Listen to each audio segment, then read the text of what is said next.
Hello, it's Brad Laurie, or Blockchain Brad, and today I'm honoured to speak with Matt Spoke. He's the CEO of AION Network. You may have known that for some years as they've been building, but he's also emerged as a founder of another part of the expansion of what has been known as AION, and that's known as the Open Application Network, or OAN. Matt, thank you very much for your time today, and thanks for this exclusive. Thanks, Brad. You're welcome. Now, Matt, as I said before, I know you're very busy, as we talked about prior to the interview, so let's go straight in and really explore exactly what you've been doing in these last months since we spoke. OAN, it's the buzzword right through your Telegram. It's all over Twitter. It means something significant. You're branching and expanding. Can you tell us a bit more about what's actually happening in relation to AION as well? Yeah, absolutely. I mean, and there's kind of two parts to this, and I'll try to be succinct but relatively clear. We've built out, like, what does this mean for AION, the community, the coin holder, the people that have kind of followed us for the last 2 years? Like, what does this change from the perspective of that community member or that company building on top of AION? And then the other thing I'll try to kind of dive into is, like, what is this open application narrative that we're trying to build towards a completely net new audience? And so, one thing that we realized over the last 6 months or so, we went through a pretty big, I'd say, introspection around, hey, what have we done well over the last few years? What have we not done well? And a lot of the realizations we had were not just simply about us. It was kind of a little bit of a diagnosis of the entire industry. It's like, why have we all seemingly failed to build connections between the tech we're building as an industry and the problems that are being faced by, real users, real consumers, real companies, like, outside of our industry? Because it feels like the only real success stories we have to point to in the crypto industry are crypto stories. We don't really have a lot of mainstream stories to point to as successes. And so when we started building out the beginning of this strategy for the Open Application Network, the first thing we realized is that we kind of have two distinct audiences that we need to speak to differently. We have our audience of, cryptocurrency enthusiasts and community members and people that are participating in the network from, like, an economic perspective. And that community is massively important because of the fact that they provide security to our system. They provide confidence in the market. They do all of these things that make AION a certain level of quality as a network. Because if you're thinking about a user on top of our network, there's a threshold of, how expensive is it to attack a system? And a lot of that has to do with the cost of, or the price associated to a coin because of the mining reward I'm getting. Or in our case, in a couple of weeks, we're launching our hybrid proof of stake, proof of work system. So, what encourages somebody to participate in the security of the system in such a way that they start to earn economically off of that system as well. So we needed to build a narrative towards AION, the community, and, understanding why this digital asset has a role to play in this new narrative of ours that we're calling our Open Application Network. But when we went to, like, understand the use cases, the companies that we want to speak to, the end customer, if you want to put it that way, it was really taking us outside the crypto space and saying, hey, we don't really want to be building tools for, like, this, little microcosm of cryptocurrency developers. We want to be building tools for real companies, real software businesses to, like, expand their offerings in a new way. And one of the things that kind of stood out to us is the generic category of cryptocurrency projects that we would call Web3 or smart contract systems. A lot of them have the exact same narrative, build decentralized applications, build decentralized autonomous organizations, build decentralized finance, build all of these things as if you were kind of designing a utopian world from scratch. It was a little bit disconnected from reality. There's a lot of really cool stuff happening in that space, and the obvious leader in that category is Ethereum. And they've built this, like, decentralized, framework for people to kind of reinvent all of the business models of the past on a new canvas, if you want to put it that way. Right.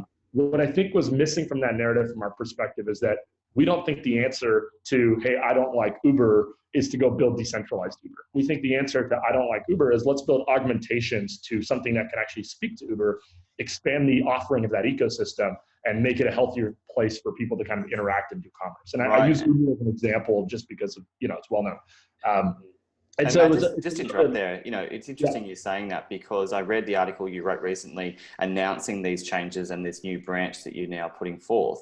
And you raise a really important point that fundamentally you've developed from the original premise and the original agenda. We know that AION was all about interoperability, trying to bridge the gap, but having observed and being a participant in this, what's really interesting is that you acknowledge the imperatives that to expand beyond that crypto sphere to make it more palatable for the mainstream. So is that the real focus here, is making sure that through this new development that you're putting forth, that you can literally make it so that the applications are palatable and doable for the wider frame of business and the wider frame of, I guess, developers more broadly around the globe?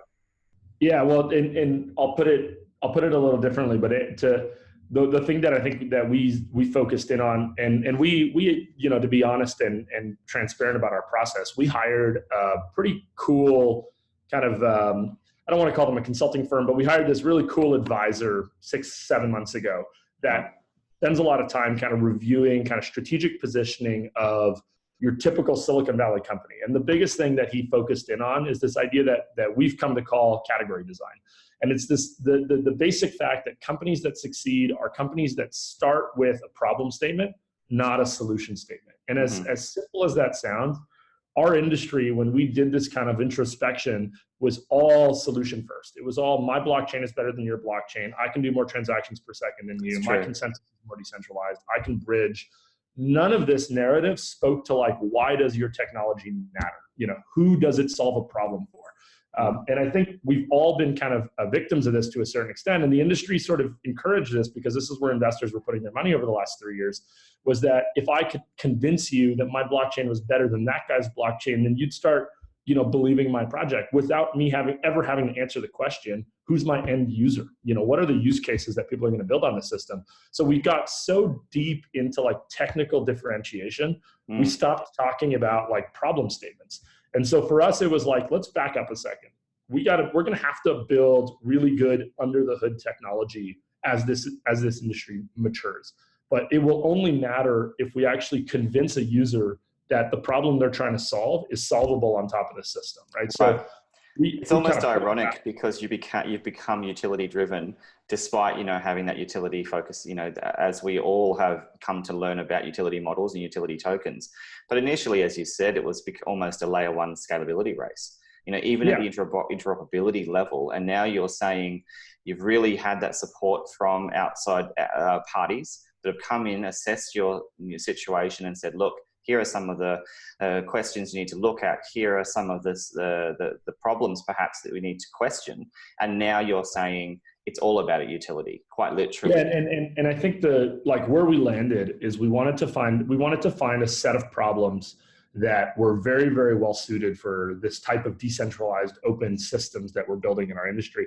And where we focused in on is this idea that, what we're calling platform economies, but effectively, the world's largest companies today that are continuously growing in terms of their relevance in our day-to-day lives are these online kind of modern platforms. Whether you think of Uber, whether you think of Netflix, whether you think of Amazon, and like the dozens and dozens and dozens of other companies that kind of fit that same characteristic model, they all have like a huge amount of value that they've created for users, but they all are creating these kind of frictions in the economy that we didn't really fully understand when we all jumped on the bandwagon and supported Google, or we jumped on the bandwagon and supported Facebook, or more recently Uber and Netflix and others. And for all the good they do and for all the convenience they provide to us, they create these kind of like unintended consequences. And these unintended consequences in some cases are like, data ownership, and in some cases are like, misalignment of my interests versus like a merchant on Shopify, for example. And it's starting to kind of like focus in on these frictions that are, as these companies grow, the frictions become more evident and they become more risky for people interacting with these markets. And so we kind of focused in there and said, hey, what can we provide that would be kind of augmenting or as an extension of these marketplaces, rather than thinking about, let's go build a decentralized alternative. And a lot of it came down to like, what components could we extract from these markets and build on top of an open infrastructure? So I use the simple example of Uber because it's easy for people to wrap their heads around.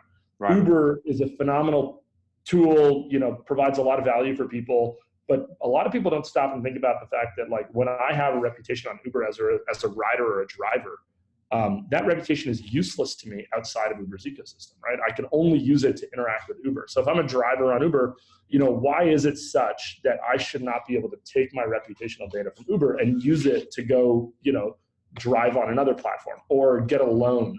Sorry, my dog is popping up right now. Oh, that's okay. That's even better. It shows just how real this conversation is. And so it's not so much let's build an alternative Uber, it's let's figure out how to pull this stuff out of Gallagher. Let's figure out how to pull some of this value out of Uber and build it on an infrastructure that is not commercially motivated. And this is where, when we started talking to companies outside of the blockchain industry, they didn't care about blockchain, they didn't care about decentralization, cryptocurrency, but they did understand, hey, there's features that we could plug into that are built in such a way that they don't have a commercial incentive behind them. The moment you build a technical feature into a company, it has to be monetized. It has to be commercially incentivized. There's certain things like my reputational data that I don't want to be commercially incentivized. I just want it to be universally accessible, and I want me to have rights to kind of tell people how they can interact with it. Right. And to jump in there, Matt, what's interesting also is that you don't seem to have lost that respect and valorization for decentralized models. We know that AION Network is really about trying to address some of those issues. But it also sounds like with this development, with this new network you've built with your team, that you acknowledge the value of enterprises and also the existent centralized models that exist. So talk us through that, how you deem the term decentralization. Is it overused? Is it incorrectly used perhaps? And is the real value prop looking at this in a much more sort of, more of a continuum fashion where we can see value in various areas of the way in which often it's bifurcated by the crypto sphere in the context of looking at the mainstream? Yeah, I think there's two layers to the decentralization question, and there's one layer where we have a very, very kind of deeply held belief that at the protocol layer, these systems only work in their purest, most decentralized form. Right. These systems do not work if they're managed and controlled by small numbers of entities, if they're easily manipulated, or if you can really easily see cartels forming at the validator level, mining level. So at the protocol level itself, I think we're always going to be optimizing towards like making sure that that is a very, very decentralized system. And we've done that in the way we launched our original proof of work system. We're doing that with the upgrade that we're doing later this month with our hybrid proof of work, proof of stake algorithm, which is very, very, it's designed away from the like delegated proof of stake model that you would see in systems like EOS or others. And I think at the protocol level, you can't really sacrifice that because that's where a lot of the economic value is going to be captured. And you need to make sure that that system is trustworthy enough for people to build functions of their businesses on top of. Right. But what I don't think that that leads to is I don't think that that means everything that you build on top of these networks needs to be purely and 100% decentralized. You hear this a lot in the Ethereum community. You hear kind of like building an unstoppable app or building a like decentralized autonomous organization or building things that like as much as possible are 100% decentralized in their architecture. And I think for most businesses, that's an unnecessary extreme. What we're looking for is like, what is the one or two components that I interact with as a business that should be decentralized? And how do I plug those into the rest of my business that is likely going to be better built and more efficient on a centralized infrastructure. Right, so, and having that sort of premise, it would seem that because you're more relaxed with that decentralized ideal for the applications, surely in time as this starts to emerge, you're going to have a more expedited process, I suppose, for the onboarding of the applications, because it isn't such a rigorous process. There are the decentralized demands just aren't there, but perhaps just more, as I was saying, realistic ones to bridge the mainstream into your ecosystem. Yeah, and then I think that's, part of this also just came down to realizing that there's a huge amount of terminology in the crypto industry that has made it very difficult for us to explain to people outside of our industry what we're doing and why any of it is important.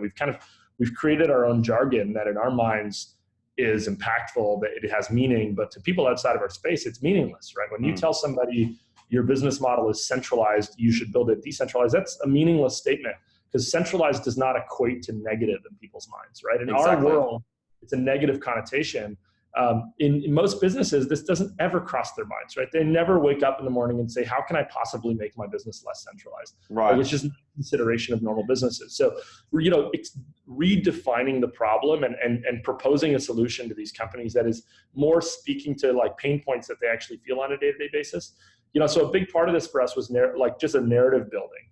And then on top of this protocol, to make it easier for people to talk to, we needed to make it, almost template out the types of things you can build. So, there's two layers to what we're building. And just to be clear, layer one is still the same blockchain we've been building for the last 2 years. We're calling it the Open Application Network. It's functionally the AVM, it's the unity consensus algorithm, it's the, the features that we've been working on for several years now.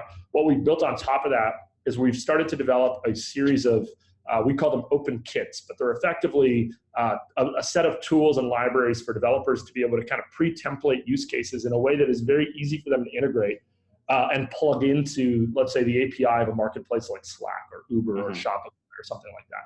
These open kits are very thematic. So we've built an open kit we call Open Economy. It's around like enabling a microeconomy asset to be injected into an application or injected into a marketplace, but without the complexity of, writing your own contracts, without the complexity of understanding the cryptocurrency of the underlying system, so that you can expose it to a developer in a way that's easier for them to kind of experiment with and plug into their app. Then we're building something around governance, we're building something around like crowdfunding, and we're building something around identity. And we'll have others of these kits, but they're effectively saying, hey, if you're a company that relies on reputational data, here's how you can interact with our open identity kit. If you're a company that has a point system, here's how you can interact with our open economy kit, and effectively build out these on-ramps that are really easy for developers outside of our space to kind of plug into their businesses without having to design from scratch. Okay, so just to get it clear, you're not throwing the baby out with the bathwater. You've got that bedrock platform that you've been building for years with your team. And still, even in the application sense, there's clearly value. You mentioned the APIs, the SDKs. But I wanted to clarify with you, since there is this branch, having read your article, you made it very clear that you branch into these two arms, with AION being one and then the new network. Can you explain to us that in the context of applications? Since we know what DApps are and now we see open apps, clarify for us that in the context of these two branches. Well, and to most projects in this space are chasing after this buzzword that we've created called utility, right? And utility there's two parts of utility. There's utility in the theoretical sense, like, can I theoretically use this coin to do something useful in a system? And then there's utility in the sense of like, how real is your narrative to go chase adoption, right? And the problem is that all of this Web3 community, and I say that respectfully, but us, historically, and all of our peers, just effectively copycatting Ethereum's go-to-market strategy, right? Saying, hey, we're all going to chase after the same developer community. We're all going to try to convince other crypto developers to build on our system. The narrative for adoption there was come build decentralized internet applications. The number of people building in that space is very niche. It's very small. And generally 80% of them, if not 90% of them, are building on Ethereum. Right. The utility of the underlying asset in these systems only proves itself to be useful if more people are demanding it as a function of the system, right? So I want to build more apps. I want to build more businesses. I want to plug in more functionality in the system. And to do that, I need to pay the virtual machine of the system, right? So I'm doing that by paying for what Ethereum calls gas fees, what we call energy, right? And our narrative around going to market on open applications towards mainstream software developers and platform kind of ecosystems is a completely broader market to go seek adoption. What we're saying to them is, hey, all you need to understand about this system is its universal accessibility, its characteristics of being a public, open, ownerless system. The way you interact with it is through this credit system. We call it AION. This credit system effectively is like, how do I get access to computing resources of this public network? And so if you're a developer, you need to understand that feature because it's a technical requirement when I'm building and deploying an application onto the network. AION then plays a big role in the actual functionality of the system, but that developer is just interacting with it from a utility perspective. On the flip side of our market is the people interacting with AION because they believe in its long-term viability, or they're staking, or they're miners, or whatever the case might be.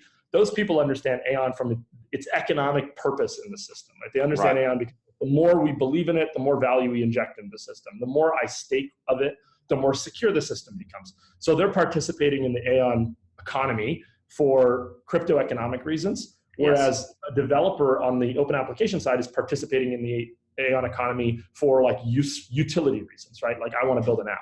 And so speaking to those two audiences means you have to emphasize very different things. They're both talking about the same system, but why they're interacting with the system is completely different. So if I'm a coin holder, I need to know about where can I buy it? How do I stake it? How do I mine it? What about this system creates economic value for the asset? Those are narratives that don't matter to the app developer in Silicon Valley. They just want to know, how do I use AION to build an app? Sure, and, so, and in many respects, really, that pre-utility investor, all the way from the outset, is really upholding the value and integrity of the infrastructure itself. They're the ones that really espouse the value prop for the plan more broadly. Yeah. But when it comes to the developer, they essentially don't need to care necessarily about all of that narrative, because they're there to use the technology. They're there to experiment with what you actually have. Well, and the coin community, the other thing that I think gets buried in this industry is people think about mining and staking on these networks. And in the early days of these systems, and where we are today for the most part, is people are getting rewarded off of block rewards, right? Off of network inflation generally. Right. So if you're participating in a system, you'll get some sort of like per block payout. If you're a miner on Ethereum, you get 2 ETH per block. If you're a miner on Bitcoin, you get 12.5 Bitcoin per block. If you're a staker on certain networks, whatever. The narrative is slowly starting to shift, because inflation in these systems is like a positive thing, but it's sort of a subsidy to the long-term requirement that we develop a transaction fee marketplace. And so that means that if I'm a user of the system, so yes, if I stake on AION or I mine on AION, I get paid a per block reward. But on top of that per block reward, I earn whatever fees are being spent in the system by people building apps, right? The goal is to increase the demand for fees. And that means more people building apps. So that if I earn, 2 AION, for example, on a block, as a reward, I might be able to earn an additional 2 AION on a block as a result of transaction fees coming into that block, right? So it makes a lot of sense. That's where the market kind of becomes a little bit overlapping, where the demand of the app developer starts to feed into the economic benefit of the underlying kind of coin holder. Right? And that's an ideal scenario, Matt, because really in making this shift and expanding the overall AION ecosystem, and now allowing this to become more of an open application network, really what you're doing is incentivizing those parties to really evidence that, once again, there's real use cases there, and that these tokens can actually be used in the ecosystem specifically for transactions of utility, not just speculation, not just pre-utility investment. Yeah. And that is going to be a game changer, especially if the mainstream are engaging with you, because that reciprocity just hasn't been evidenced enough yet, as you mentioned, because we've been focused solely and wholly on DApps for so long, and that's been a very niche market, as you said. Now, one of the things we did discuss earlier and briefly touched on was the problem, and you said often that narratives are part of the problem, perhaps, that's being sold to many of us throughout the world when we try and explore the value. Now, what's the fundamental problem in your mind that you think that this new addition to the network is addressing, so that we can really understand fundamentally why you need this and why it's all relevant? Yeah, and I'll say, I'll give you the 2-sentence pitch, but I'll say it's probably worthwhile for people to also read. We published a blog post yesterday called "The Unintended Consequences of Platforms," and so that's like a simple summary of what we're going after. Is our general position is that platform economics around marketplaces like Shopify, Uber, Amazon, Twitch, YouTube, et cetera, have been growing as a relative share of the global economy, right? So these platform economies are massively exploding. In most cases, that has led to very positive outcomes for users, better online tools, better access to convenient services and products, et cetera. But what we're trying to shine a light on is that in the quick growth of those markets, there's been frictions and consequences that have become more prevalent, that are now becoming more mainstream. You hear about Facebook in the news all the time for data privacy concerns. You hear about Shopify booting off a merchant because they don't agree with what they're selling. Right. You hear about censorship happening on platforms like Twitter, et cetera. We buy into the fact that these companies did not intend to start acting in this way, right? They're not malicious. They didn't go out to become evil, digital emperors online. But the economics of their business models kind of led to these unintended consequences. Mm-hmm. When we look at the problem statement that we can solve for, that is most material and most impactful, is how do we build additive solutions that can interact with these platforms and make them healthier ecosystems? And I say healthier ecosystems in the sense that when we look at a marketplace, and I'll use Shopify as an example, Shopify is more than a company. Shopify is an ecosystem of stakeholders, right? So there is Shopify, the company, But within Shopify's ecosystem is also merchants, it's also consumers, it's also third-party app developers, it's also advertisers, data aggregators. It's all these people that kind of interact with the Shopify ecosystem. You know, and they all play a different role, and they all have different economic and commercial interests. Shopify's role long-term is going to be making sure that the balance within that ecosystem is healthy, so that you don't end up incentivizing one stakeholder at the expense of the other to the point where your marketplace kind of falls apart, right? So it's in their best interest to make sure that there's alignment of interest and that there's, you know, a healthy dynamic between the stakeholders of their market. And we've seen markets fail because they haven't figured out this stakeholder alignment problem well. And so what we're trying to build into these into our narrative is, you know, what we can build on the Open Application Network is additive solutions that plug into these marketplaces. I see. So it's a nuance, but it's an important nuance that we're not trying to go build alternatives. We're trying to like add on and support, right? So if I look at, we have a company that I think most people in our community are familiar with because we talk about them a lot. But there's a company, Velocia, that is launching in a couple of weeks in Miami. They've been running their beta. They're doing a huge amount of really cool work on our public network. Velocia is a perfect example of what I would consider an open application being built on our system using our open economy kit. Velocia is not competing with Uber. They're not competing with like scooter rental companies. They're building additive solutions to those markets, right? They're saying, hey, if you do what we would deem to be positive mobility behaviors, like don't get in your car during rush hour on a peak traffic day, but instead rent a scooter and go to work that way, you get rewarded for that behavior, right? So that's a positive thing for Uber. It's a positive thing for, you know, the public transit system in Miami where they're launching. It's a positive thing for the user. And so it's this kind of additive thing that makes the mobility ecosystem in Miami healthier, right? And you didn't have to go build a competing alternative to those markets. They build additive solutions to those markets. I see. And Matt, what's interesting also, just to interrupt for a second, is that because you're also onboarding applications that are directly connected with other mainstream businesses, as you mentioned, many of them, surely that's also broadening the conversation, the wider conversation of digital assets, particularly, you know, in the case of, in your instance, as you start to build out. But I would imagine also that because you're starting to essentially work with many of these companies and really showcase what your technology can offer, as you start to work with them, surely the process will become faster than what it traditionally has been in this the DApp world, in that layer one world, where, you know, a lot of the propensity is and the focus is more on, you know, changing the game and changing the narrative completely, almost flipping it on its head. So in that respect, Matt, are you finding that already there's a lot of interest in these sectors, in these verticals, that perhaps, you know, people haven't known exactly how to interact with someone like yourself? Yeah. And is it likely that this is going to continue to be something of great significance, since we haven't really had these conversations with CEOs like you before? Yeah. So, and yes, we're getting a lot of really good feedback. One thing that was part of this 6-month process for us was interviewing a lot of companies that kind of meet that definition.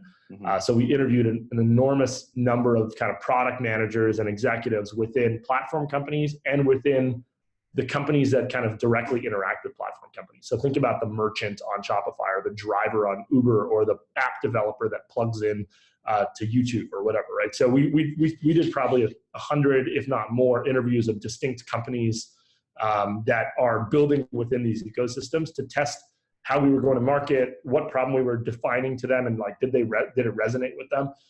And the one thing that, as simple as it sounds, we did as a team, and you know, you're going to kind of laugh at this, but this is kind of a good reflection of the state of our industry. We hired a group of product managers, and we hired a team of people responsible for partnerships and business development. As silly as that sounds, most of the crypto industry hasn't thought about their technology as products. They've thought about it as kind of research experiments. So, and the discipline of product management that we're learning is that you need to understand the requirements of your user to then inform the development of your technology. And so if you don't know who your user is, you never have somebody to test your requirements against, right? So you're kind of designing in a vacuum. And this is what I think a lot of us were kind of doing. And you know, if I think about just like how, this is how we've kind of described it to our team internally, is like a lot of the definition of what we were building on AION was defined by what our peers were building, right? So we'd look at our competitors and say, we need to build a virtual machine that is better than Ethereum's. We need to build a bridging system that is better than Parity's. We need to build a consensus algorithm. So we're always doing we're always building technical stack as a relative measure to our competitors, without ever asking our user, what do you care about? What do you need? You know, what features should we be prioritizing? So it kind of like re-architects our business towards, you know, informing our roadmap on the feedback we're getting from a customer. And I say customer loosely used because we're still a nonprofit foundation, but the user that will be on top of this. And it's interesting also because, you know, in the process, I would imagine that things become a bit more business-like. Clearly, business modeling has become, you know, a key focus for the future of the whole networks that you represent. And in that respect, obviously, revenues would eventually become paramount as well, or part of the bigger picture, despite you being that nonprofit foundation from the outset. So really, it's a case of maturation. You have, you know, quite rightly, you've looked at pre-existing technologies built from those, competed in that frame. But at some point, there had to be, you know, a tipping point for you as the CEO, and that happened where you then said, well, what's more? How do we back map from this for the users to actually gain something from this more than just, you know, partake in the race? But now you've had this facelift, Matt. Obviously, the think tank happened back in June or prior to that, and you've redressed many of the things and you've made some serious changes. But I just wanted to go through some other points you made in your article. Now, you talk about the key and differing audiences. Can you just explain to us, now that we know about the differences in the platforms and also in the brands, what specifically, you know, is your target market with this edition when it comes to audience, and what can you tell us specifically about the kinds of conversations, partnerships, etc., that you're now forging to really consolidate that starting point beyond the theory that you really are going to garner this kind of support and have real audience there? Yeah, if you want to think about like the personas in our developer audience, effectively they come down to two different types of companies and two different types of people within those companies. So the two companies are platform operators themselves. So, you know, think Airbnb or think, you know, and they don't have to be the world's largest, but people that operate platforms and play a role of coordinating inside of a market, you know, multi-stakeholder market. So that would be a target company for us to work with. And then the other target company would be a company that is built to interact with that platform. And so I use Shopify as an example here just because there's a lot of third-party app developers that build plugins to Shopify, right? So that would also be another target customer of this system. Within those companies, there's two personas that we're going after. We're going after kind of the product owner or the product manager, and we're going after the engineer, the developer. And we've got two streams that we do this through. We've built a developer relations team that effectively kind of brings you through what can I build, how can I build it, what are the technical documentation requirements and tutorials and examples of what I can do. On the product management side, it's more, you know, what does this change in my business model? What characteristics should I be thinking about from an economic perspective around, you know, integrating this into my app? And we'll do design sessions with companies and kind of users at the product management level.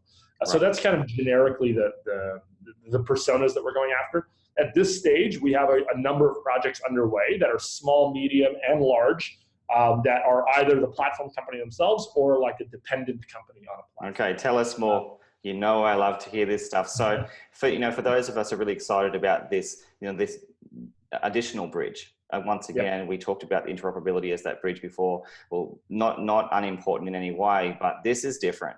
This is where you're literally trying to bring in this mainstream sector and allow them to play and experiment in both the developer and in the sort of the unconscious sort of those who don't need to know about a lot of the core technologies, but can just play in the arena of blockchain.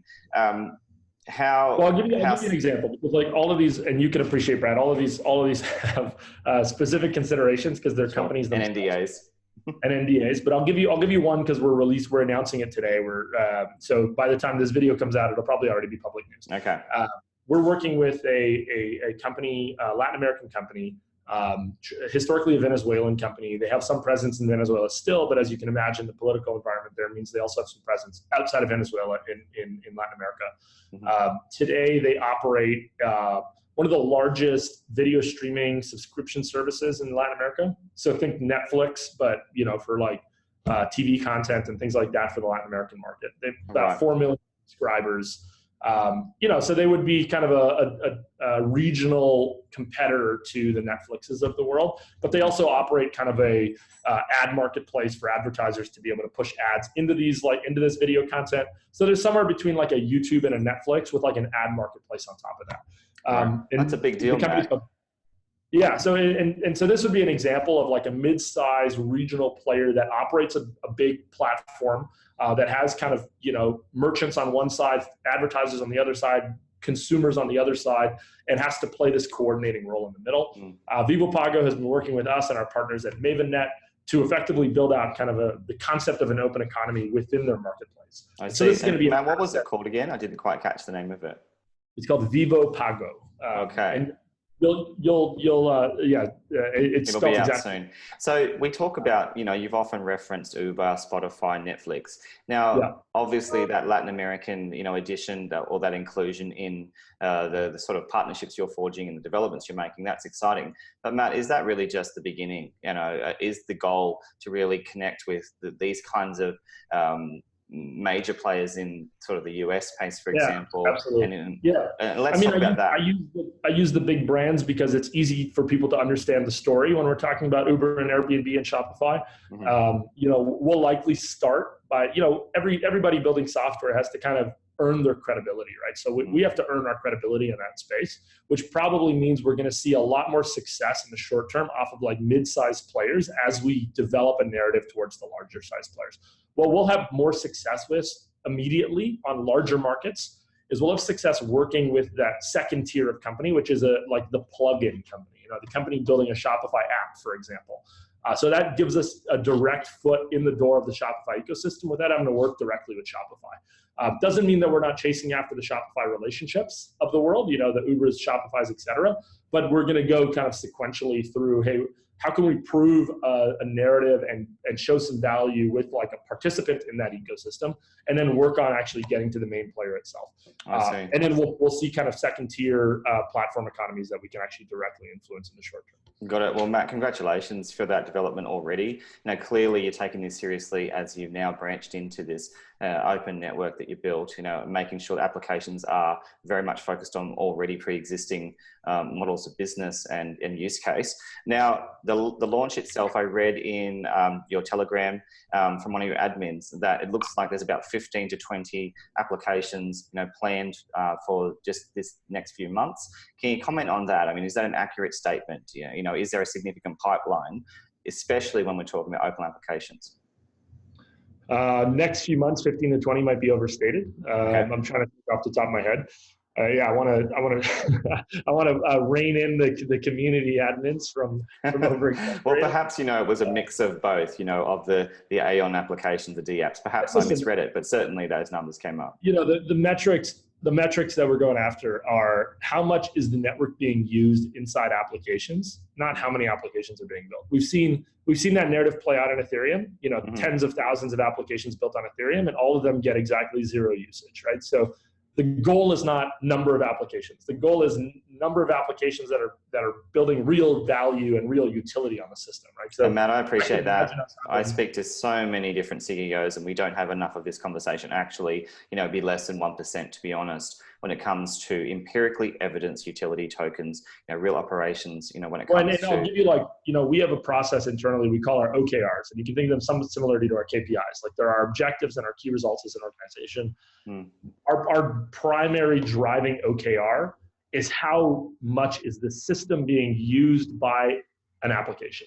Yep. The application is only being used if it has users, which call on the application, which calls on the network, right? So, and our metric is at the network layer. Our metric is saying how many transaction calls are happening through applications for the benefit of a user. That could be one dominant application. That could be 10,000 micro applications. It's not like one is not right and the other one wrong. It's just like we need usage pumping through our system. Absolutely, Matt. To show the kind of the economic value of these systems existing. I'm with you. I think that in many respects, if we use the common terms we hear of pump and dump, if we transcribe that into the idea of utility, really pump up those that have proven utility, dump those that don't in the long term, and move on and find more that do. So in that respect, I want to talk to you more about the token. The AION token, and understand that in the context context of these developments, because one of the things that I've just written down from the information available through the OAN and through your writings is it says that the OAN's network is metered and paid in AION tokens. So how does that work, Matt, in the construct of your economy? So we understand that there's that interconnection of token value to the network.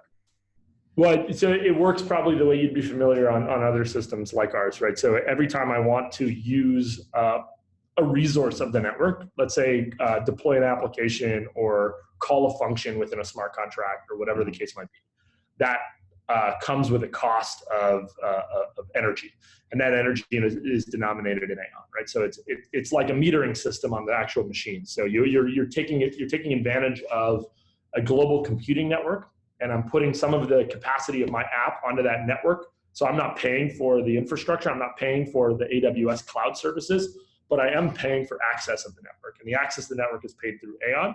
That's a two-sided marketplace between the app developer and the node provider. And the node provider is either the miner or the staker, right? Depending on which block that transaction is getting packaged into. And so that's what creates this kind of like this two-sided marketplace of like computing resources being exchanged for AION transactions. The more usage on the application development side, the more there is demand for a limited resource, which is the scarcity of our cryptocurrency, right? So sure. That's what generates a so to translate, because you can't say it and I'm going to say it anyway, is that essentially as you expand this new network you've built, surely that's going to impact your token in a positive way, just with the logic of what you've said, even though it's very much utility driven because of the finite modeling.